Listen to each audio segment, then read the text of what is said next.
Hello everyone. How is your day going so far? Informative. Tired? Very informative. Very informative. So yeah, now it's time for the Timekeeper role to be presented. So I want to start with the part like we all know how important is time. Even knowing the fact that we come here to talk, to be confident on scene, to deliver a message, there is not just like the fact what you are saying, how you are saying. I mean, that is very important, but for how long you're saying, because if you're just like talking, it's just people will get tired and your message will be not on the point. So here we come as well to practice the time management skill at Toastmaster. To talk about actually like to start with, as I've seen everyone was practicing that, like I will address the question as well. How many of yours, or like, can you raise your hand if you've been a timekeeper? Once. Few times. Like, I've seen two people like, don't get trolls, like, come on, guys. Yeah. Leave Andrei out of it, he's always taking roles. No, thank you.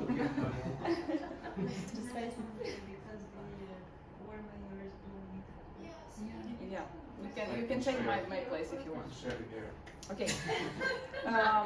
Just to present the role, I want to present it in three parts, like as it comes. It's the before the meeting activities that you have to do, like during the meeting, and at the end with the report.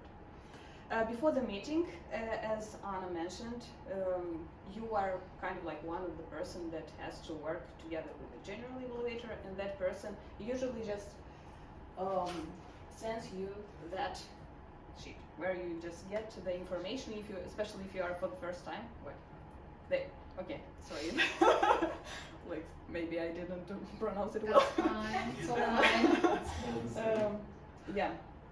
So you'll just get the information from it, and as well, we have, as I've seen someone questioning the counter, if we have like the paper where you have to insert, we have it for the timekeeper as well. This is a time bomb, sorry. Yeah, and what is very important, I would say, that you go through that before the meeting, and to be sure about all the time frame. And also have your device charged before it. Have a paper and have a pen.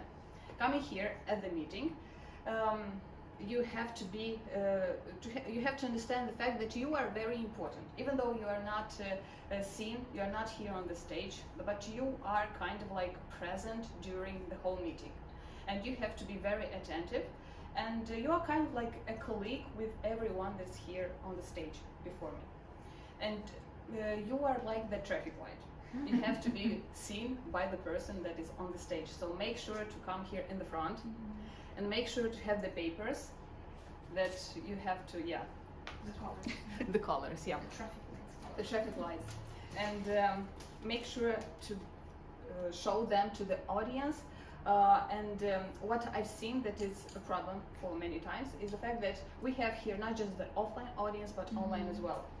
And make sure to let them know when they are just like coming to like 3 minutes, 2 minutes anyway, and just show it very close to the screen so people can see.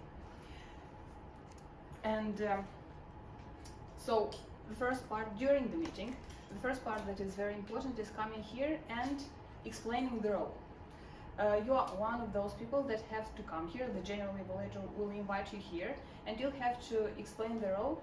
And what I think that is very important, because many people don't, there are people that are coming here for the first time, and they are not familiar with the role. And even though that's what I noticed, the one that are timekeeper or accountant or grammarian, there are many times they are not explaining that very clearly, because they think that everyone is familiar with it, so just don't have to like explain it very well. But I would say that you have to be very clear, very steep, and make it interesting. That's the speech that you are giving on the stage. You are presenting yourself, so make it as a speech as well, even though it's like for 2 minutes or even shorter. Like make it as a body. Like you have to be the introduction, the body, and the conclusion. Then during the speech, make sure to be very attentive and keep the time for everyone. Not just the speakers, not just the evaluators, but also the minute that is given for the feedback, for the break, and for every role that is here performing on the stage.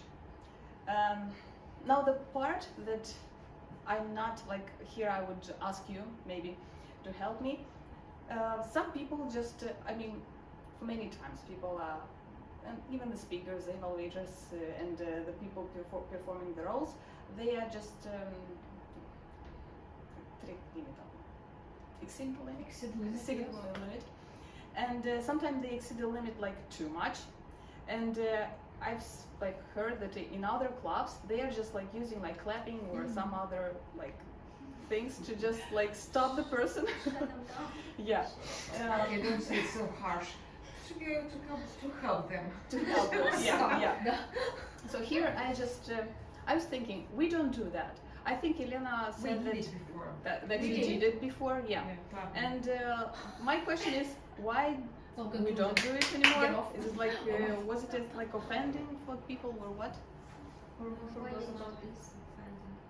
But well, here was the motivation why we did this.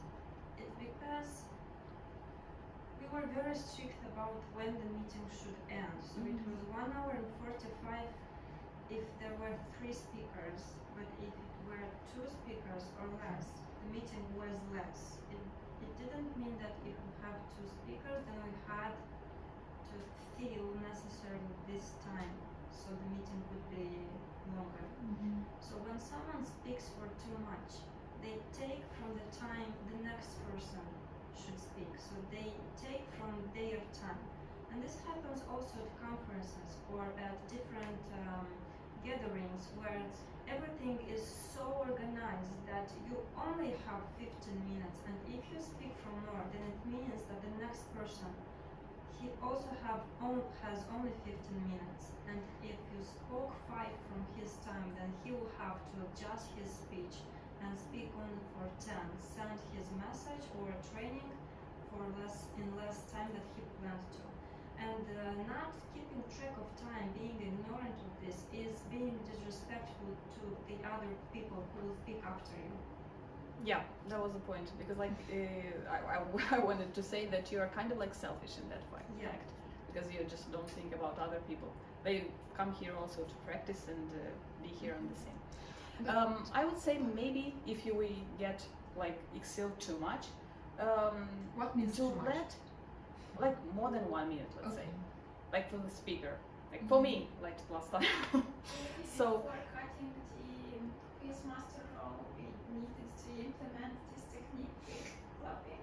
I don't know. I'm just like. I think maybe, like It's a at least measure. in a way, we should do it. I think we should. Why did you stop doing that? Yeah, that was my question. Why? It was at a moment some too harsh, maybe, if I'm not wrong. But we can try it. Let's set one. If the speaker is overcoming his time with 1 minute, we can.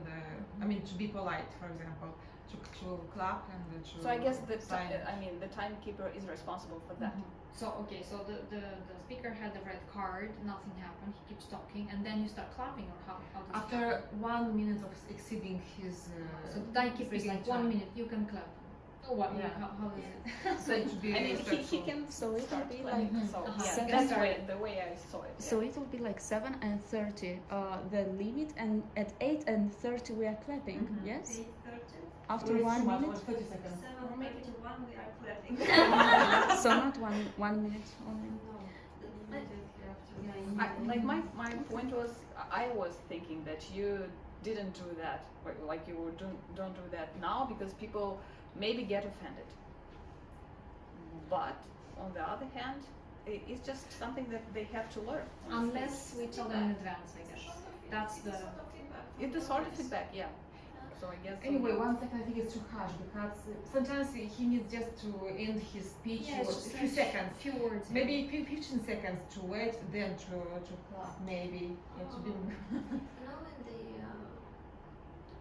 guideline for the roles, it's or someone said that when the person exceeds the time, the timer should first switch on the light, flash, yes, red, yellow, like show it to everybody. Because just showing the red card, the speaker might not be aware that he exceeded the time. I think there's a small problem. We have a timekeeper just in offline, and the most time we don't have it online. So it might be useful to the timekeeper to be responsible to find someone from online to help him further. Yeah. Okay. I guess we can discuss that at the meeting as well.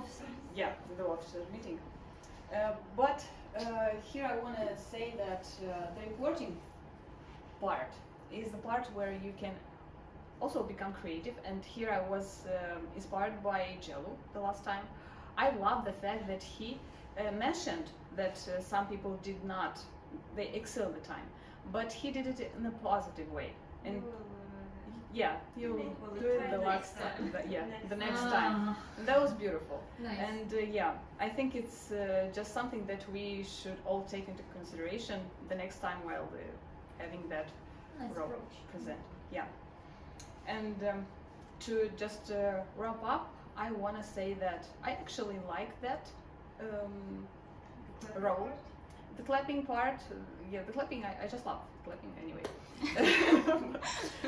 I love that role because it's pretty much because I like it's more like you are kind of like controlling and you are actually responsible and being in charge, and it is a teamwork. It is a teamwork with everyone that's on the stage. And I encourage you to take that role because after that you'll be more aware of your time being here on stage. Thank you.